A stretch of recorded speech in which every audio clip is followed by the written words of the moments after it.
जो ऊंचाई के आदर्शभूत पर्वतों से भी बढ़कर ऊंचे श्रीशैल के शिखर पर, जहां देवताओं का अत्यधिक समागम होता रहता है, प्रसन्नता पूर्वक निवास करते हैं तथा जो संसार रूपी सागर को पार कराने के लिए सेतु हैं, उन एकमात्र प्रभु श्री मल्लिकार्जुन को मैं नमस्कार करता हूँ।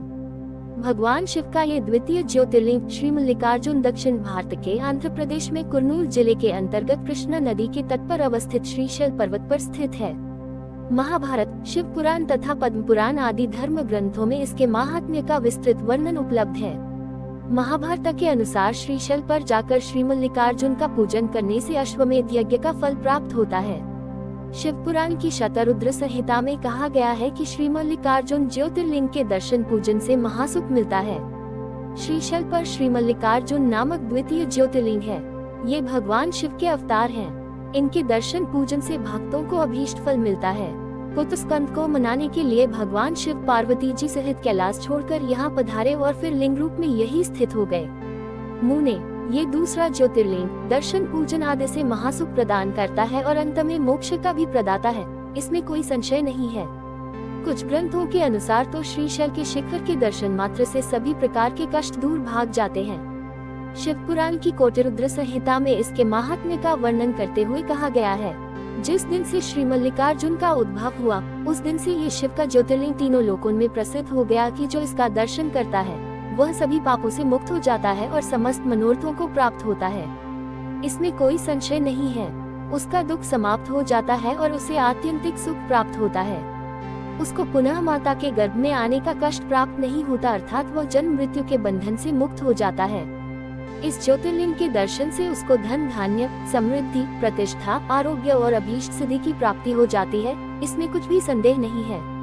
पौराणिक इतिहास। श्री मल्लिकार्जुन ज्योतिर्लिंग के संदर्भ में पुराणों में एक रोचक इतिहास प्राप्त होता है। भगवान शिव पार्वती के दो पुत्र कार्तिकेय और गणेश का नाम विश्व प्रसिद्ध है।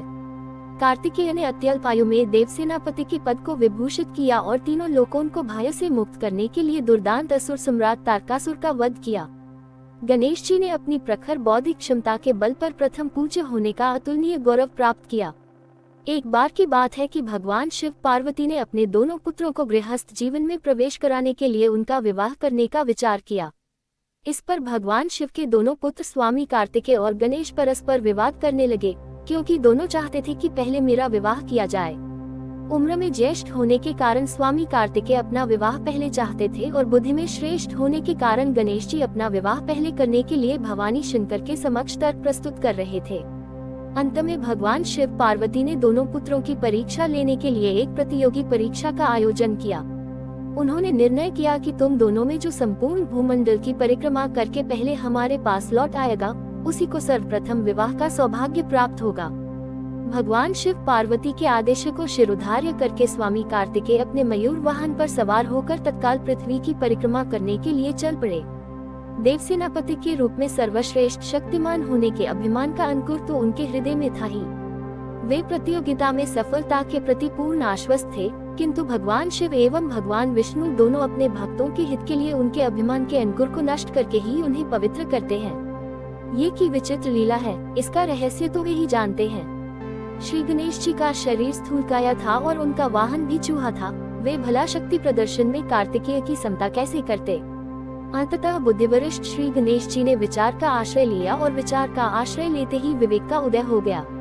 उन्होंने सोचा कि इस संपूर्ण ब्रह्मांड के रचयिता तो मेरे माता पिता हैं। रचयिता को रचना से अधिक श्रेष्ठ होना चाहिए, क्योंकि रचना का उद्भव रचयिता से ही होता है।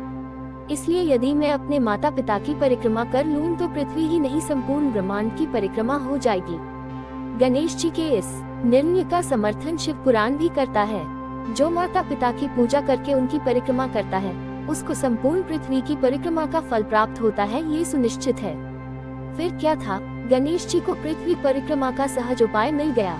उन्होंने दो सुंदर आसन बिछाया और भगवान शिव पार्वती से निवेदन किया कि कृपा करके आप दोनों इन आसनों पर थोड़ी देर के लिए बैठ जाएं।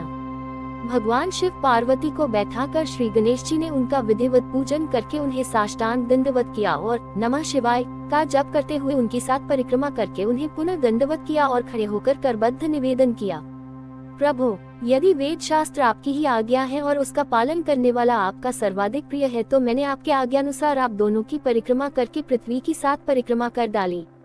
इसलिए मुझे विवाह का प्रथम सौभाग्य प्राप्त होना चाहिए। श्री गणेश जी के इस बुद्धिमत्तापूर्ण कौशल को देखकर भगवान शिव पार्वती ने बुद्धि विनायक श्री गणेश जी के विवाह का अनुमोदन कर दिया और उन्हें जगत में प्रथम पूज्य होने का वरदान भी दिया। जब स्वामी कार्तिकेय पृथ्वी की परिक्रमा करके वापस आए तो उसके पूर्व ही बुद्धि विनायक श्री गणेश जी का विवाह विश्वरूप की सिद्धि और बुद्धि नाम की 2 कन्याओं से हो गया था। इतना ही नहीं, सिद्धि के गर्भ से क्षेम और बुद्धि से लाभ नाम के 2 पुत्र रत्न भी उत्पन्न हो गए थे। विश्व की मंगल कामना से सतत भ्रमणशील देवर्षि नारद के द्वारा ये समाचार स्वामी कार्तिकेय को मार्ग में ही प्राप्त हो गया था। इससे उनके मन में गणेश जी के प्रति ईर्ष्या हो गई। वे माता पिता के पास वापस आए और उनके चरण स्पर्श के बाद बिना कुछ कहे रूठकर क्रौंच पर्वत पर रहने के लिए चले गए।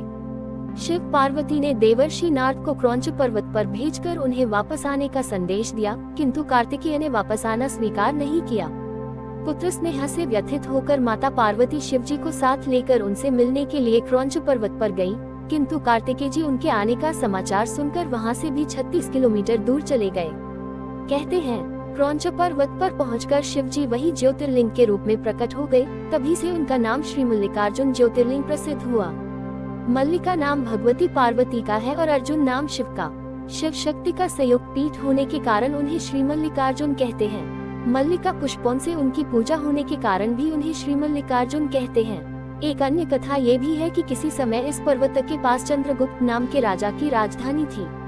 चंद्रगुप्त की कन्या किसी विशेष विपत्ति से त्राण पाने के उद्देश्य से अपने पिता के महल से भाग गई और उसने पर्वतराज की शरण ली। वह वहाँ पर कंदमूल, फल और दूध का सेवन करके अपने जीवन का निर्वाह करने लगी। उसके पास एक सुंदर श्यामा गौ थी। कहते हैं चुपचाप कोई उस गाय का दूध दुह लेता था। एक दिन संयोगवश चोर को दूध दुहते उसने देख लिया। वह क्रोधपूर्वक उस चोर को मारने दौड़ी, पर गौ के सन्निकट पहुंचने पर उसे शिवलिंग के अतिरिक्त कोई न मिला। पीछे राजकुमारी ने उस शिवलिंग पर एक सुंदर मंदिर बनवा दिया। वही शिवलिंग आजकल श्री मल्लिकार्जुन नाम से प्रसिद्ध है। मंदिर की बनावट और सुंदरता से पुरातत्ववेत्ता अनुमान करते हैं कि इसको बने हुए कम से कम लगभग 1500 वर्ष हुए होंगे। ऐसी जनश्रुति है कि इस स्थान पर सदा से ही बड़े बड़े राजा महाराजा आते रहे हैं।